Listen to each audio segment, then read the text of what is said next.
Assalamu alaikum warahmatullahi wabarakatuh. Good evening. How to write a bar chart. ஒரு bar chart எப்படி எழுதுறங்கிற சம்பந்தமான video பார்த்து கொண்டிருக்கோம். இதுக்கு முதல் பார்ட் 1 வீடியோ பார்த்திருந்தோம். ஒரு பார் சார்ட்டுடைய ஸ்டெப்புகள் மொத்தமாக 3, ஸ்டெப் 1, ஸ்டெப் 2, ஸ்டெப் 3ங்கிறத அந்த வீடியோவில் பார்த்திருந்தோம். அதே மாதிரி இந்த வீடியோ தொடர்ச்சியான வீடியோவில் ஸ்டெப் 4, ஸ்டெப் 5 எப்படி எழுதுறங்கிறத பற்றியும், அதே போல் மொத்தமாக 5 ஸ்டெப்பையும் பயன்படுத்தி 3 பந்தியில் கொண்ட ஒரு பார் சார்ட்டை எப்படி உருவாக்குறங்கிறத பற்றியும் இந்த வீடியோவில் பார்ப்போம். முதலாவதாக போன வீடியோவில் பார்த்த அந்த கேள்வியை காட்சிப்படுத்திக் கொள்வோம். இதுதான் அந்த கேள்வி. இந்த கேள்விக்கு 4வது ஸ்டெப் எப்படி எழுதுறங்கிறத பற்றி பார்க்க போகிறோம். அதில் ஸ்டெப் நம்பர் 4 எப்படி எழுதுறேன்னு சொன்னால், describing the items with the given words. அதாவது இங்கு பிரெக்கெட்டில் தரப்பட்ட அந்த சொற்களை பயன்படுத்தி அங்கே காணப்படுகின்ற சப்ஜெக்டுகள் ஐட்டங்களை எப்படி வர்ணிக்கிறங்கிறது தான் இந்த ஸ்டெப் நம்பர் 4.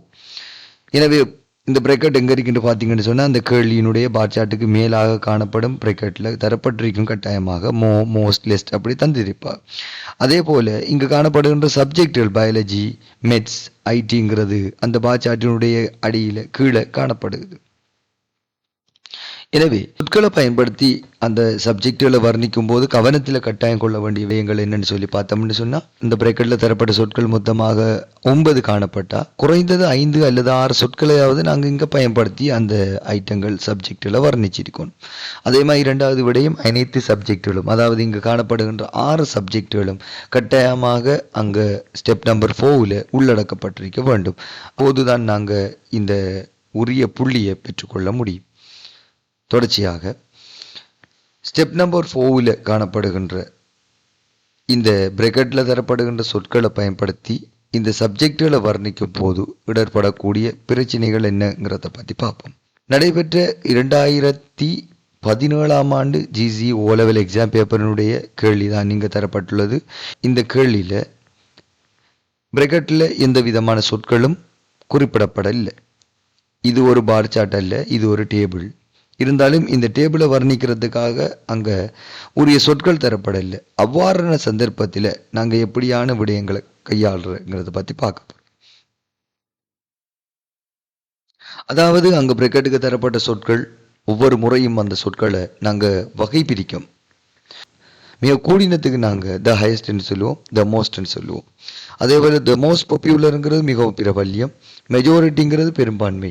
இப்படியான 4 சொற்களை பயன்படுத்தி நாங்கள் எழுதும்போது அங்கே காணப்படுகின்ற அந்த பயாலஜிங்கிற அந்த சொல், அந்த சப்ஜெக்ட் ஆனது வர்ணிக்கப்பட்டு விடும். அதே போல் அடுத்ததாக மிக குறைந்தங்கிறதுக்கு த லோவஸ்ட், த லீஸ்ட் என்கிற சொற்கள் காணப்படுது. அதே போல் த லீஸ்ட் பாப்புலர் என்பது மிக குறைந்த பிரபலமான, அதே போல் மைனாரிட்டிங்கிறது சிறுபான்மை என்று சொல்லப்படும். இப்படியான சொற்களை பயன்படுத்தி நாங்கள் வர்ணிக்கும் போது அங்கே காணப்படுகின்ற மியூசிக்குங்கிற சொல் வர்ணிக்கப்பட்டு விடும். அதே போல் என் ஈக்குவல், சம அளவு, அதே போல் ஆல்மோஸ்ட் ஈக்குவல், கிட்டத்தட்ட சம அளவு, இப்படியான சொற்களை பயன்படுத்தி வர்ணிக்கும் போது சமன் என்பது 2 விடயங்களை குறிப்பிடும். எனவே இங்கு ஐடியும் அக்கவுண்டிங்குமான சம அளவில் காணப்படுறதால இந்த 2 விடயங்களும் அங்கு இந்த ஈக்குவல்ங்கிற சொல்ல பயன்படுத்தப்படும் போது வர்ணிக்கப்பட்டு விடும். அதே போல் விட அதிகம், அதாவது மோர் தென், ஹையர் தென். இந்த மோர் தென் ஹையர் தென்னை பயன்படுத்தும் போது இங்கே மிகுதியாக நாங்கள் ஆரம்பத்தில் கூடினத்துக்கு பயாலஜி, த ஹையஸ்ட்டுக்கு பயாலஜி எடுத்துக்கொண்டோம். அதே போல் த லோவஸ்ட்டுக்கு மியூசிக்கை எடுத்துக்கொண்டோம். அதே போல் ஈக்குவலுக்கு ஐடி, அக்கவுண்டிங் எடுத்துக்கொண்டோம். எனவே மிகுதியாக காணப்படுகின்றது இந்த மெட்ஸ் அண்ட் ஆர்ட்ஸாக காணப்படுது. எனவே இதில் ஆர்ட் ஆனது அதிகமாகவும் மெட்ஸ் ஆனது குறைவாகவும் காணப்படுறதால இந்த 2 விடயங்களும் ஒப்பிடும் போது கம்பேரிட்டிவ் எஜெக்டிவான மோர் தென்ங்கிறத பயன்படுத்தப்படும் போது இந்த 2 விடயங்களும் ஒப்பிடப்பட்டும் வர்ணிக்கப்பட்டுவிடும். எனவே மொத்தமாக அந்த சொற்களை பயன்படுத்தி இந்த சப்ஜெக்ட் அனைத்தையும் வர்ணித்து விடலாம். எனவே நாங்கள் இப்போ பார்க்க போகிறது அந்த வாக்கியங்களை எப்படி உருவாக்குறங்கிறத பற்றி பார்க்க போகிறோம்.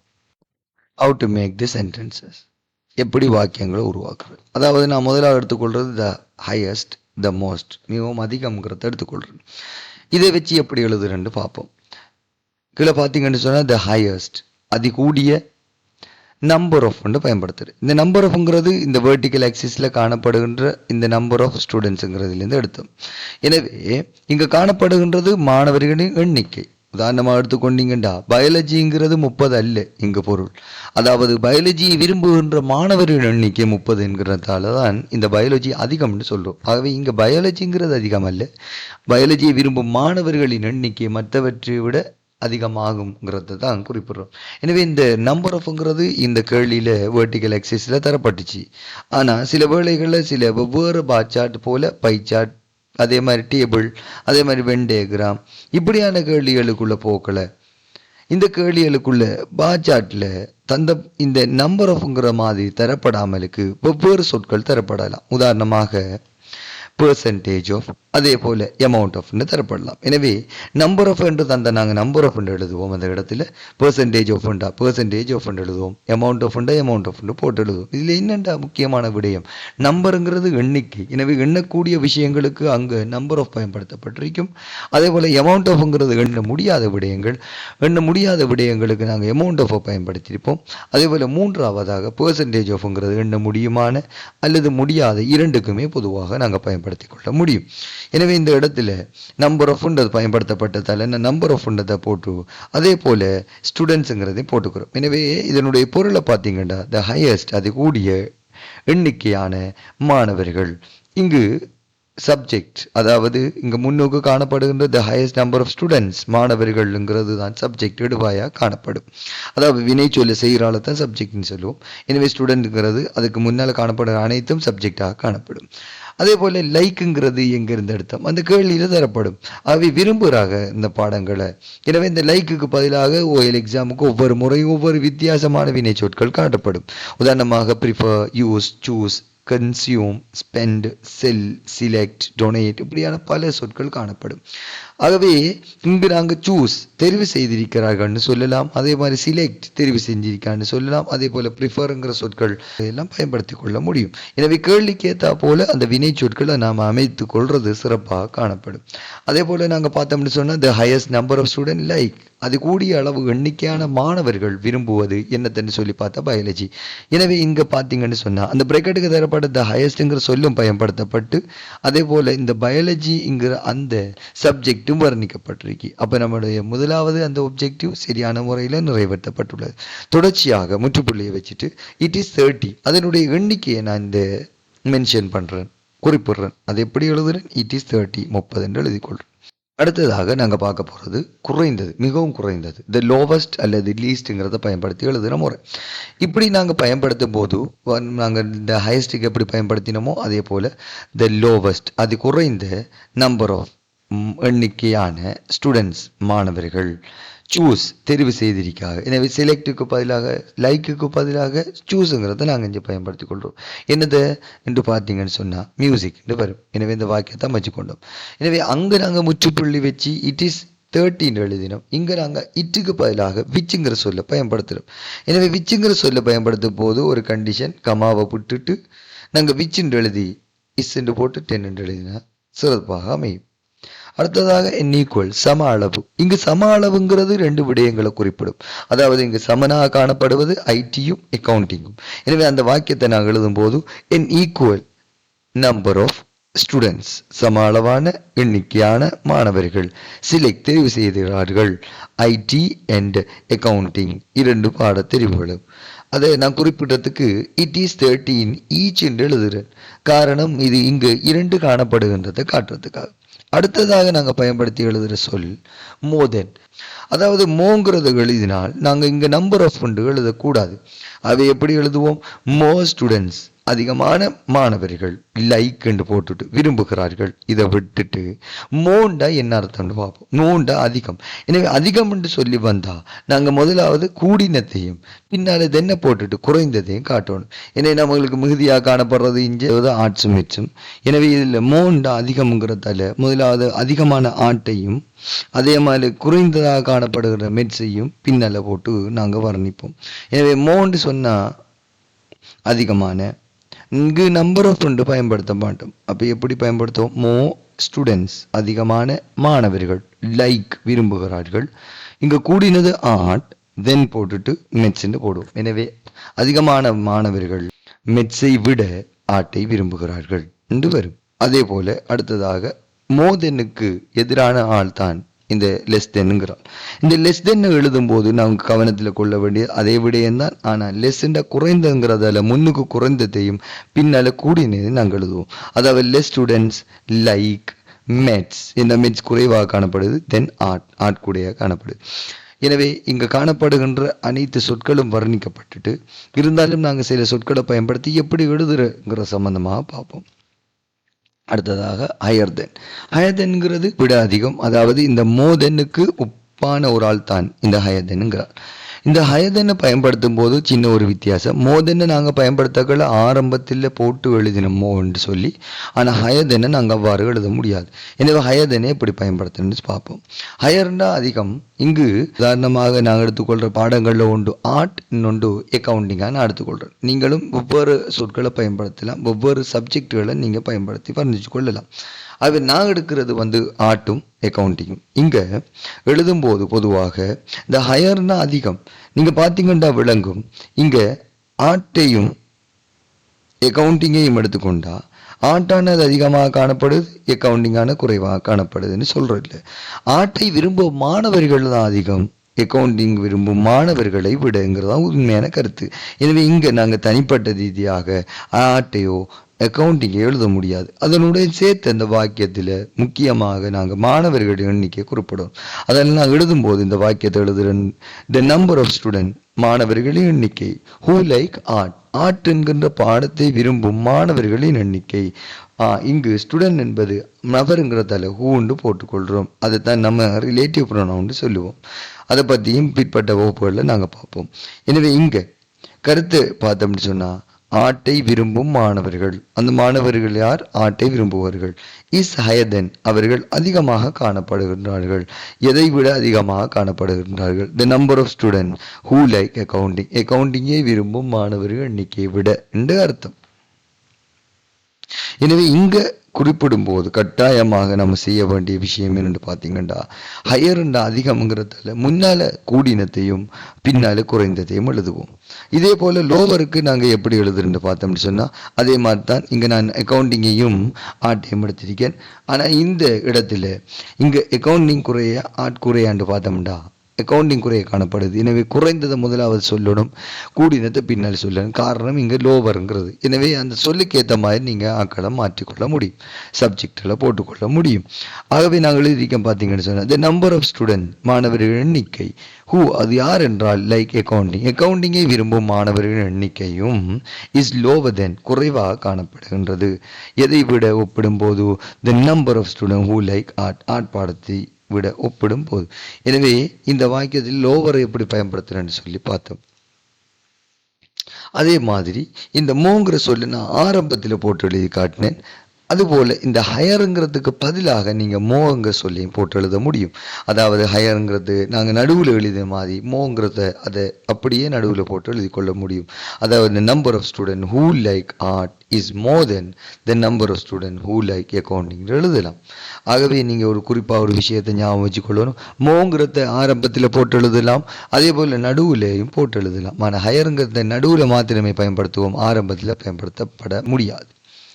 அதே போல் மெஜாரிட்டி, பெரும்பான்மைங்கிற சொல்ல நாங்கள் எழுதும்போது மெஜாரிட்டி நம்பர் ஆஃப் ஸ்டூடெண்ட் எழுது கொள்ள முடியாது.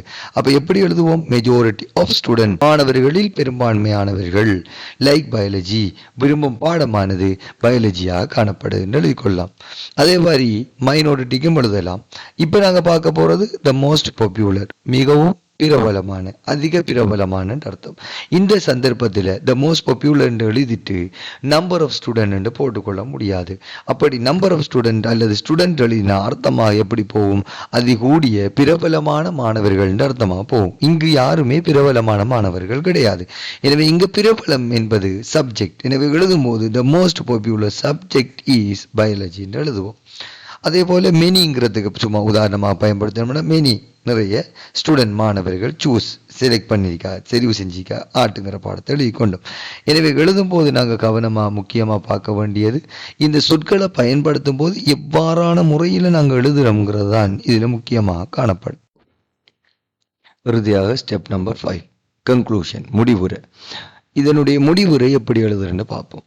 அதாவது ஃபைனலி, இறுதியாக. இந்த ஃபைனலிங்கிற சொல்லுக்கு பதிலாக eventually, in conclusion, at last, in the end, இப்படியான சொற்களை நாங்கள் பயன்படுத்தி கொள்ள முடியும். வி கேன் சே தட், எங்களால் சொல்ல முடியுமான விடயம். அப்போ எஸ்யூம் அப்படியும் போட்டுக்கொள்ள முடியும். எதிர் கூறக்கூடிய விஷயம் என்னென்னு சொன்னால் இங்கே நாங்கள் கன்க்ளூஷன்ங்கிற இடத்துல நம்மளுடைய தனிப்பட்ட ரீதியான கருத்துக்களை முன்வைக்கிறது சிறப்பாக காணப்படும். எனவே நாங்கள் எழுதும்போது பொதுவாக நம்ம இந்த விடயத்தை முடிக்கும்போது சிறப்பாக முடிக்கணும். எனவே சிறப்பாகங்கிறதுக்காக நாங்கள் பயன்படுத்துகிற சொல்ல பார்த்தீங்கன்னா த மோஸ்ட்ங்கிற சொல். ஏன் நான் மோஸ்ட்ன்றதை எடுத்துக்கொண்டுண்டா, ஏற்கனவே நாங்கள் ஹையஸ்ட்டுங்கிறத ஸ்டெப் நம்பர் 4 எழுதிட்டோம்னு சொன்னால் நாங்கள் இந்த கடைசி ஸ்டெப் நம்பர் 5 மோஸ்ட்டை பயன்படுத்துவோம். அல்லது கூடினத்துக்கு வெவ்வேறு சொற்கள் காணப்படுது, த மோஸ்ட் பாப்புலர் அல்லது மெஜாரிட்டி, அப்படியா சொற்களை பயன்படுத்தலாம். எனவே இங்கே பயன்படுத்துகிற சொல் கூடினது அதிகூடினதாக காணப்படணும். அதுக்கு மேலே ஸ்டெப் நம்பர் 4 எழுதியிருப்போம், அதுக்கு மற்றிய ஒரு ஆளை பயன்படுத்திக்கணும். The most number of student like biology, அது கூடிய அளவு எண்ணிக்கையான மாணவர்கள் பயாலஜி விரும்புகிறார்கள். பிகாஸ், ஏனென்றால் இந்த பிகாஸ்ங்கிறதுக்கு பின்னால் காணப்படுகின்ற வாக்கியம் நம்மளுடைய சொந்த நடைமுறை சொந்த வாக்கியமாக காணப்படும். எனவே நாங்கள் யோசித்து எழுதின ஒரு வாக்கியமாக காணப்படும். எனவே இந்த வாக்கியத்தை பார்த்தீங்கன்னு சொன்னால் பிகாஸ், ஏனென்றால் it is easy to study, இது படிக்கிறதுக்கு இலவாக காணப்படும் என்பதன் காரணமாகத்தான் நிறைய மாணவர்கள் விரும்புகிறாங்க. இப்படி எழுதி நாங்கள் முடிச்சுக்கொள்வோம். எனவே ஒரு பார் சார்ட்டினுடைய 5 ஸ்டெப்புகளையும் பார்த்துட்டோம். இந்த 5 ஸ்டெப்புகளையும் பயன்படுத்தி எப்படி 3 பந்திகளாக அமைக்கிறன்றதை பார்ப்போம். முதலாவது பந்தியை பார்த்தீங்கன்னா பார் சார்ட்டில் நாங்கள் கேள்வியை விடையாக மாற்றினது. அதை பார்த்தீங்கன்னா the above bar graph shows the result of survey conducted among 100 grade 11 students in a school about the choice of subject for A level advanced level streams.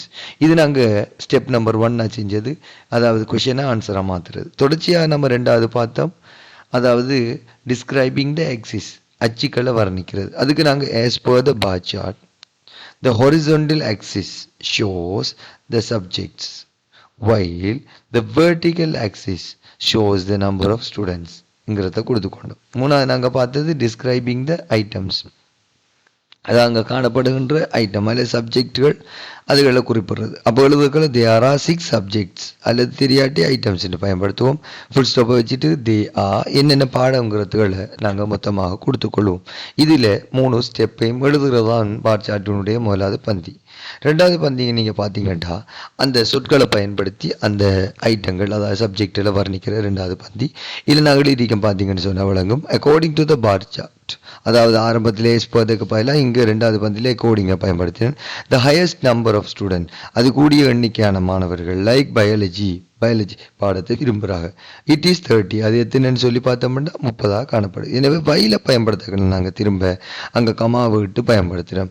While the lowest number of student choose music, அவர் தெரிவு செஞ்சது மியூசிக்ங்கிற பாடம். அது எத்தனை, which is 10, அதை எழுதும்போது comma பயன்படுத்துவோம். அதே போல் ஃபுல் ஸ்டாப் வச்சுட்டு an equal, சம அளவு எழுதுறேன். an equal number of student like அல்லது select IT and accountingங்கிறத எழுதிக்கொள்கிறேன். அது it is 13 ஈச்னு எழுதுகிறோம்.